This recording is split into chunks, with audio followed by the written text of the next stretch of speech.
எடப்பாடி பழனிசாமி அதிமுக முடிவு பண்ணாதான் விஜய கூட்டணிக்குள்ள சேர்த்துக்க முடியும். எடப்பாடி ஒருபோதும் ஒத்துக்க மாட்டாரு. ஏன் ஒத்துக்க மாட்டாரு எடப்பாடின்னா, இப்பவே அங்க டம்மியா நடத்துறாங்க உள்ள. விஜய் உள்ள கொண்டாந்துச்சுன்னா எடப்பாடியோட சாப்டர் க்ளோஸ். ஒண்ணுமே மரியாதை இருக்காது அங்க.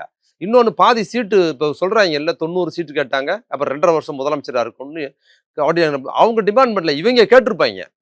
அதத்தான் இவர் வந்து அவங்க கொண்டு தான் சொல்றாங்க. ஒருபோதும் எடப்பாடி செய்வாப்பில்லையா? நான் 90 சீட்டு குடுக்குறேன். 2.5 வருஷம் நீ ஆண்டுக்கன்னு எடப்பாடி சொல்லியிருப்பாப்பில்லையா?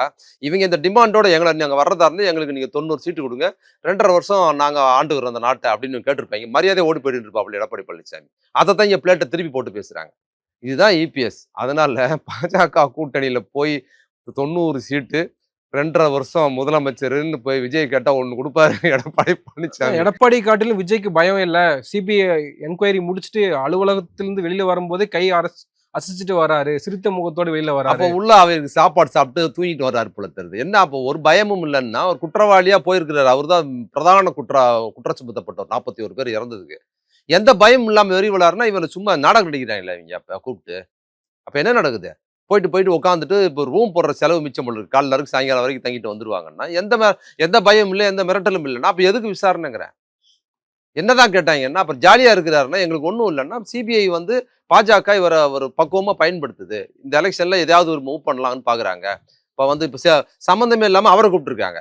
யார செந்தில் பாலாஜி அவர். செந்தில் பாலாஜி இவன் போயிட்டான். 41 பேரை பலி கொடுத்துட்டு உயிருக்கு போராட வச்சுட்டு மொத்த பேர் ஓடிட்டாங்க. மாவட்ட செயலாளர் கட்சி பொறுப்பாளர் யாருமே இல்லை. அவர் எங்க இருந்தா ஓடியாந்து ஐயோ சாகரானேன்னு தண்ணி கொடுத்துருந்து அவரை விசாரணை கூப்பிட்டுருக்காங்க. ஆறுகுள ஆறுமுகம் மாதிரி இவர் வந்து 6 கேஸ் கொடுப்பேன்னாரு. யாரு? விஜய் சொன்னார். அவர் சொன்ன மத்தியானம் சொன்னாரு. சாயங்காலம் விலையேற்றி கேஸ் தட்டுப்பாடு வந்துருச்சு. விலையேற்றி விட்டாங்க. 60 ரூபாய் ஏற்றி விட்டாரு கேஸ் விலையா. மோடி விலை ஏற்றின போது பேசினாரா? பாஜக பயம் இல்லைன்னா என்னதுங்க? என்ன பயம் இல்லை எனக்கு தெரியல. கேஸ் விலை ஏற்றிருக்கிறாரு. வாய் திறக்கல. இந்த கேஸ் தட்டுப்பாட்டுல ஊரே இருக்கு. எல்லா கட்சியும் பாஜக கார கூட கண்டிக்கிறாங்க. தாவேக்காரன் வாயை திறக்க மாட்டான். என்ன பயம் இல்லைன்னா அந்த காமெடி சிரிப்பா இல்ல. பயம்னா என்ன பயம் உனக்கு? பயம்னா இதான் பயம். நடுங்குறாங்க பாஜகவை பார்த்து தாவேக்கா கும்பல். அதை வெளியில வந்து சொல்றது எங்களுக்கு நடுக்கம் இல்லைன்னு சொல்றதுக்கு என்னன்னா பயம் இல்லைன்னு சொல்ல. இந்த பயம் இல்லைன்னா நீ பேசு. குறைந்தபட்சம் மக்களின் சார்பா 4 கருத்து சொல்லு. நீ இந்தி திணிப்பை பத்தி பேசல. தமிழ் விரோதத்தை குறித்து பாஜக தமிழ் விரோதத்தை குறித்து பேசல.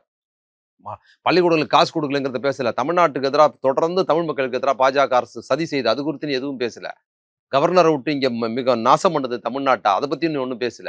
இந்த கேஸ் விலை ஏற்றி விட்டான் அதை பத்தியா அது பேசு. அதுவும் பேசலன்னா பாஜக அடிப்பணி மாட்டோம்னா என்ன? நீ அடிப்பணி மாட்டோம்னா என்ன பண்ண மாட்டீங்க? அடிப்பணி மாட்டோம்னா நீங்க எல்லாம் போறதுக்கு தயாரா தான் இருக்கிறீங்க. உங்களை சேர்த்துக்கிறது எடப்பாடி தயாரா இல்லைங்கிறது தான் அது. அதை நீங்க இப்படி நாங்க அடிப்பணிய மாட்டோம், நாங்க உள்ள போக மாட்டோம்னு சொல்லி அதை பில்டப் பண்ணி